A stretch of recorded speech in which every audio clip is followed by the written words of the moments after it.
YCP ప్రభుత్వం హయాంలో గంజాయి మాఫియా తీవ్రంగా జరుగుతుంది. వచ్చే ఎన్నికల్లో తమ ప్రభుత్వం వస్తే మాత్రం కఠిన చర్యలు తప్పవు. ఇది ఎలక్షన్ ముందు కూటమి పార్టీలైన తెలుగుదేశం, జనసేన, బీజేపీ చెప్పిన మాట. దీనిపై గతంలో ఎన్నో పోరాటాలు చేసిన టీడీపీ ఇప్పుడు అధికారంలోకి రావడంతో ఇచ్చిన మాటను నిలబెట్టుకునే యత్నం చేస్తుంది. ఇంకా మంత్రులు బాధ్యతలు తీసుకోకుండానే స్మగ్లర్ల భరతం పట్టాలని ప్రభుత్వం భావిస్తోంది.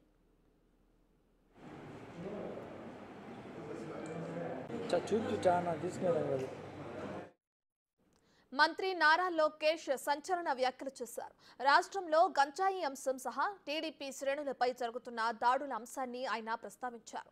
గంజాయి విషయంలో పోలీసులు కఠినంగా వ్యవహరించాలని, 100 రోజుల్లో గంజాయి రహిత రాష్ట్రంగా తీర్చిదిద్దాలని ఆదేశించారు. ఇక రెడ్ బుక్ తన పని తాను చేసుకుంటూ పోతుందని తెలిపారు. గతంలో తాను పాదయాత్ర చేస్తున్నప్పుడు చాలా మంది మహిళలు గంజాయి అంశాన్ని తమ దృష్టికి తీసుకువచ్చారని, దానికోసం ఎంతటి వారినైనా వదలబోమంటూ లోకేష్ వార్నింగ్ ఇచ్చారు. చంద్రబాబు చెప్పడం వల్లే టీడీపీ నేతలు సంయమనం పాటిస్తున్నారని అన్నారు లోకేష్. ముగ్గురు తెలుగుదేశం పార్టీ కార్యకర్తలు వైకాపా పార్టీ చంపింది. దానికి సమాధానం చెప్పాలని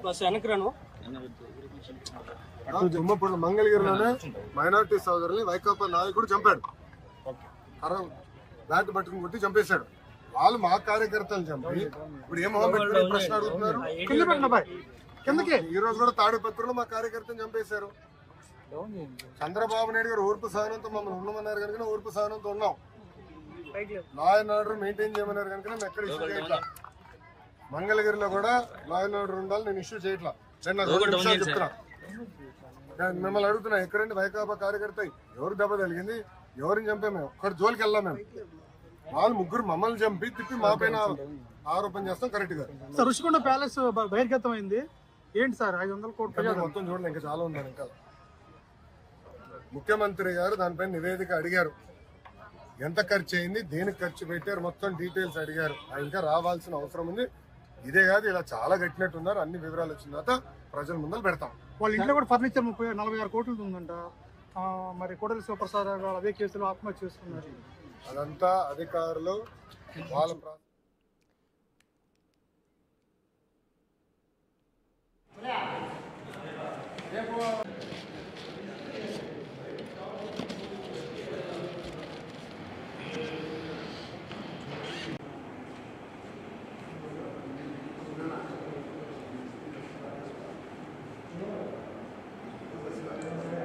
చూపు చాలా తీసుకెళ్ళాం కదా.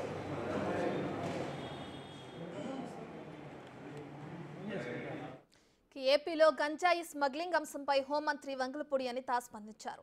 గత ప్రభుత్వం రాష్ట్రాన్ని గంజాయి మత్తుతో నింపేసిందని, చాలా మంది నేతలు కూడా ఈ వ్యాపారాల్లో పాల్గొన్నారని అనిత అన్నారు. తక్షణమే ఆయా వ్యాపారాలు కార్యకలాపాలను ఆపుకుంటే కఠిన చర్యలు తప్పవని హెచ్చరించారు. వారం రోజుల్లో ప్రభుత్వం టోల్ ఫ్రీ నంబర్ ఇస్తుందని, దానికి ఫోన్ చేసి వివరాలు చెప్పవచ్చని హోంమంత్రి అన్నారు. ఆ నెంబర్కు కాల్ చేసి గంజాయి వివరాలు చెబితే తమకు సమాచారం ఇవ్వాలని, ఇన్ఫర్మేషన్ నిజమైతే నగదు బహుమతి ఇస్తామని అనిత ప్రజలకు వివరించారు.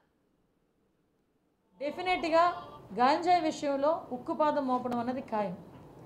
గాంజాయి విషయంలో బతికేద్దాం, గంజాయితోనే వ్యాపారం చేసేద్దాం అనుకున్న ఎవరైనా ఈ రోజుతో క్లోజ్ చేసుకోండి.